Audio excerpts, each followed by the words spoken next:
Hello friends, welcome back to your channel. This is Tamanna and the video is based on IBPS clerk self given analysis.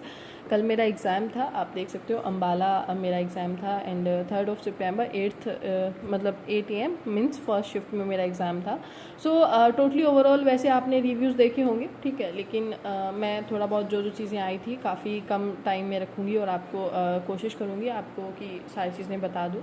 अगर English की बात करूँ कि किस type में था, मुझे एग्जैक्टली एक एस्पेरेंट को कैसा लगा, ठीक है. सो अगर मैं इंग्लिश की बात करती हूँ, so there was a passage based on travelling. एक कपल था जो ट्रैवल करता है पूरा वर्ल्ड, ठीक है, और वो बहुत कम लाइक वीज़ा वगैरह उसके वो नहीं लगाते हैं, सिर्फ लाइक बॉर्डर टू बॉर्डर जो वहाँ पर सिक्योरिटीज़ होते हैं उनको ही जैसे भी हैं. एंड उसके बाद में उसके बाद वो उनकी एक वैन है और मोस्टली वो जो लोगों के घर पर रहते हैं, सो इधर उधर नहीं रहते हैं, मोस्टली लोगों पर डिपेंड रहते हैं. इस तरह का एक पैसेज था. So passage was quite good, but उसमें जो क्वेश्चन थे, अगर क्वेश्चन के आंसर बात करूँ, दैट वॉज कभी कभी ऐसा लग रहा था कि ओके हमें अच्छे से पूरे ऑप्शन पढ़ने पड़ रहे हैं. सो थोड़ा सा टाइम टेकिंग था, otherwise that was easy to moderate. Okay, उसके बाद में आपका इनएप्रोप्रिएट वर्ड्स और जो रॉन्गली स्पेल्ड वर्ड्स होते हैं वो एक 4 क्वेश्चन थे, 4 और 5 क्वेश्चन थे. ओके, वो सब सही थे, ओके थे, ठीक है. उसमें भी वही है, आपको काफ़ी सोचना पड़ रहा था. सो मैं अगर इंग्लिश की पर्टिकुलर बात करूँ तो वो मॉडरेट टाइप की थी, क्योंकि आपको वहाँ टाइम टेकिंग काफ़ी था, वहाँ आपको हर एक चीज़ पर सोचना पड़ रहा था, आपको डायरेक्ट कुछ भी चीज़ गिवन नहीं थी. उसके बाद में जैसे रॉन्ग हाईलाइटेड एक लाइन होती है ना, कि जिसको रॉन्गली रॉन्ग होती है कैसे भी, और उसको हाईलाइट कर रखा होता है. नीचे 4 या 5 ऑप्शंस होते हैं, आपको देखना होता है कि इसमें से कौन सा एप्रोप्रिएट है, कौन सा सही से यूज़ होगा. दिस टाइप में क्वेश्चंस थे, और वो मेनली एक ही मुझे लगा, एक ही जो रूल है उसी के इर्द गिर्द वो घूम रहे थे. And the rule was like आपकी वर्ब की थर्ड फॉर्म, जैसे हैड यूज़ हो गया है, उसके बाद में वर्ब की कौन सी फॉर्म आनी चाहिए. ओके, 2 आना चाहिए, 4 आना चाहिए कुछ जगह, बस ये चीज़ें थी. लेकिन एक ही रूल मुझे मोस्टली लगा कि यही ओके, एक ही आपके एक ही बेसिक रूल के ऊपर ये डिपेंड क्वेश्चंस हैं. ओके, उसके बाद में क्लोज चेस की अगर मैं बात करूँ, that was the tricky one. फिर से मुझे ट्रिकी लगा, काफ़ी कुछ सोचना समझना पड़ रहा था. जैसे आपको रिमेंबर होगा किसी ने दिया है, तो एक इसमें आया था ऑन दी, जैसे मुझे अभी एग्जैक्टली यही आ रहा है, on the spot, on the time, और एक वर्ड और था. 3 थे, जिनमें तीनों में आपको कन्फ्यूजन तगड़ी खासी हो रही थी, ठीक है, जिसमें कि अब कौन सा लें. तो आपको हर एक वो होता है ना कि हमें मीनिंग पता होना चाहिए कि when we use on the spot, on the time, और जो भी ऐसे 2-3 चीज़ें थी. सो वो फिर से आपको टाइम टेकिंग लग रहा था, कि आपको सोचना पड़ रहा था कि एग्जैक्टली कौन सा वर्ड यहाँ आना चाहिए.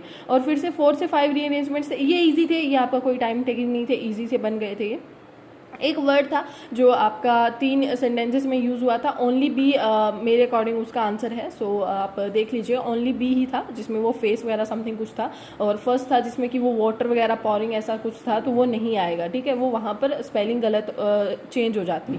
तो ये था. उसके बाद में अब अगर मैं बात करूँ इंग्लिश में, देन आई अटेम्प्टेड 30. ओके, मैंने 30 अटैम्प्ट किया. पहले एक क्वेश्चन मैंने मिस किया था, एंटोनियम्स वाला जो था, अपोजिट वाला, बट फिर मेरे पास काफ़ी अच्छा खासा टाइम था. सो उस क्वेश्चन का जो आंसर आया था वो मैच्योरिंग आया था, जहाँ तक मुझे ध्यान है, मैच्योरिंग. तो मैं उसमें, क्योंकि मुझे 1-2 वर्ड समझ में नहीं आ रहे थे, तो फिर मैंने उसको अच्छे से टाइम दिया, तो ध्यान आ गए. तो ये मैंने आई अटेम्प्टेड 30 क्वेश्चंस. ओके, एंड इसमें मुझे लग रहा है मेरे 3 क्वेश्चंस गलत हैं. अब तक 3 क्वेश्चंस मैंने सारा कुछ देखा है. सो 3 क्वेश्चन मेरे गलत बैठ रहे हैं, बाकी सब तो नॉर्मली सारे रूल्स के अकॉर्डिंग सेट बैठ रहे हैं. आगे अगर मैं बात करूँ मैथ्स की, सो 1 DI और 1 DI, एक DI थी जो काफ़ी लाइक नॉर्मल गिवन थी, आपको इजी थी वो, ऐसा कोई ना तो टाइम टेकिंग मुझे क्वेश्चंस लगे, ना ही वो खुद लगी. उसमें आपको जो मोस्टली गिवन था वो क्या था कि आपको टोटल गिवन थे, और टोटल में से 2 वेरिएबल्स निकल रहे थे, ठीक है. उसमें से एक प्रोडक्शन था शायद, अब किसका था मुझे एग्जैक्टली ध्यान नहीं आ रहा है, वो टाटा जो भी था, कुछ 2 टाइप्स का था. उसमें 2 वेरिएबल्स थे, उसमें एक गिवन था, एक आपको उसमें से निकालना था, बस यही था. उसके बाद में सिंप्लीफिकेशंस थे, कितनी थी मुझे नहीं याद, बट अच्छी खासी थी और ईजी टाइप में थी. और उसके बाद में अर्थमेटिक में जैसे speed, partnership, mensuration, age, number system, time, distance. हाँ, अर्थमेटिक थोड़ा सा मुझे टाइम टेकिंग कहीं ना कहीं कैलकुलेटिव लग रहा था, क्योंकि उसमें आपको डायरेक्ट इस बार वेरिएबल्स पर काम अच्छा खासा इन्होंने किया था. सो वेरिएबल्स टाइप गिवन थे. ओके, और अगर मैं बात करूँ अब यहाँ पर, जैसे आपको पार्टनरशिप में x + 150 ऐसे कुछ देखने को मिला, नंबर सिस्टम का एक क्वेश्चन देखने को मिला, ठीक है, 7 जो है, तो अच्छे खासे फॉर्मूला डिपेंड कुछ एक क्वेश्चन थे. तो काफ़ी थोड़ा सा टाइम टेकिंग टेकिंग थे। तो आई अटेम्प्टेड, अगर मैं मैथ्स की बात करूँ तो इन 32 क्वेश्चन। ओके, मैंने 32 किया। मैंने 3 क्वेश्चन कौन से छोड़ दिए, मेंसुरेशन ये क्वेश्चन मुझसे हुआ नहीं था, और एक जो क्वेश्चन था आई थिंक वो नंबर सिस्टम था, ये वाला, क्योंकि मैं फॉर्मूला वगैरह पे इतना काम नहीं करती हूँ कभी भी। So it's okay, I am okay with it. And 32 I attempted total.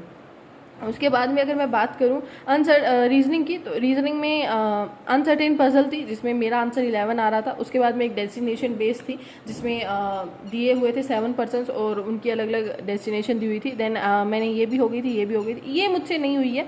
सो मुझे नहीं पता, शायद मैंने एक लाइन कहीं ना कहीं मैं उसमें मिस कर रही थी। वो वाली ये थी कि एक स्क्वायर है, स्क्वायर में जो यहाँ पर ऐसे 8 पर्सन बैठे हैं, ये तो आपके सारे के सारे इन देख रहे हैं जो कॉर्नर पर हैं, इनमें शायद मे भी वो इन आउट देख रहे, मैंने आउट समझ लिया, शायद वो आउट नहीं था, वो कुछ थोड़ी अलग टाइप की क्वेश्चन, क्योंकि उसमें एक आ रहा था ना, ए आउट में बैठा है, ये लास्ट लाइन आ रही थी और यही मेरा क्वेश्चन ये फंस रहा था। सो मैंने 7 मिनट दिए एग्जैक्टली, मैंने 13 मिनट में पूरे के पूरे सारे क्वेश्चन बाकी सब निपटा दिए थे। 7 मिनट में मुझसे ये पजल नहीं हुई, मैंने 7-8 पॉसिबिलिटीज बना ली थी। और कहीं ना कहीं वही है ना कि मैंने ये सबसे बड़ी गलती की मैंने, जो मुझे लग रहा है एक एक्सपीरियंस एस्पिरेंट को तो ऑफकोर्स नहीं करनी चाहिए। जो आपके पास डायरेक्शंस गिवन है उन डायरेक्शंस को अच्छे से पढ़ो, और मैंने वही गलती कर दी। ये पढ़ते ही मैंने वो डायरेक्शन आगे नहीं पढ़ी शायद, क्योंकि मुझे बाद में यही सुनने को मिला उन चारों का जो था इन अ सर्टेन वे समथिंग आ रहा था, सारे के सारे आउट कुछ नहीं थे। तो इस टाइप में ये पजल थी, बट इट्स ओके।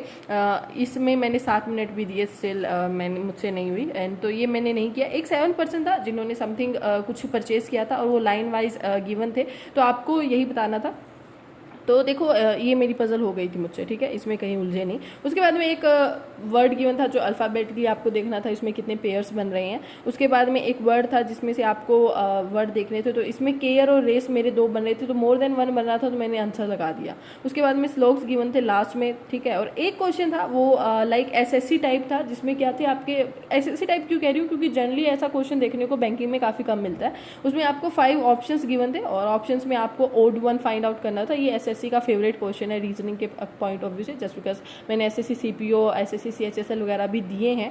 सो थोड़ा बहुत आइडिया है मुझे। ये SSC में ज़्यादातर आते हैं, बैंकिंग में नहीं आते हैं।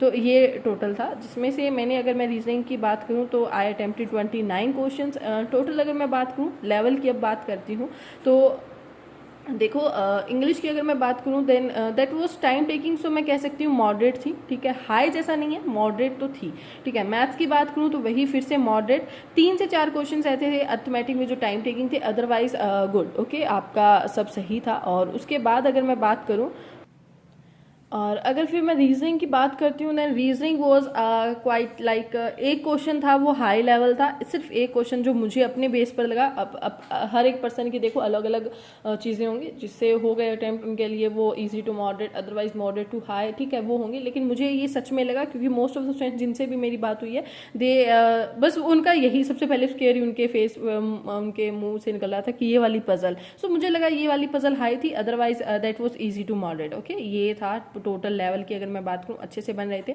अगर आप काम होकर बिल्कुल अच्छे से कर रहे हो, एक क्वेश्चन बिगड़ रहा है तो दूसरे क्वेश्चन पर इफेक्ट नहीं पढ़ने दे रहे हो, अच्छे से बहुत क्लियरली थॉट्स हैं आपके कि ओके अगर एक नहीं हुआ है तो it's still we I have 99 questions, इन सब थॉट से अगर आप कर रहे हो तो that like question paper was quite okay, हम कर पा रहे हैं। एंड अभी अगर मैं बात करता हूँ मेरे, तो total I attempted 91 questions and let's see क्या रहता है।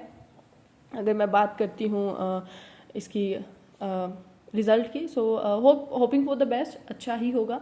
एंड इसके अलावा आपके जो भी कमेंट्स हैं, डाउट्स हैं, प्लीज़ आप कमेंट सेक्शन में मुझे कर सकते हैं। And I will try my best कि आपको आंसर मिले और मैं आंसर करूं, ठीक है, personally. So thank you guys and tata, take care, bye and all the best for your exams जिनके भी हैं अभी, and for your bright future. Thank you.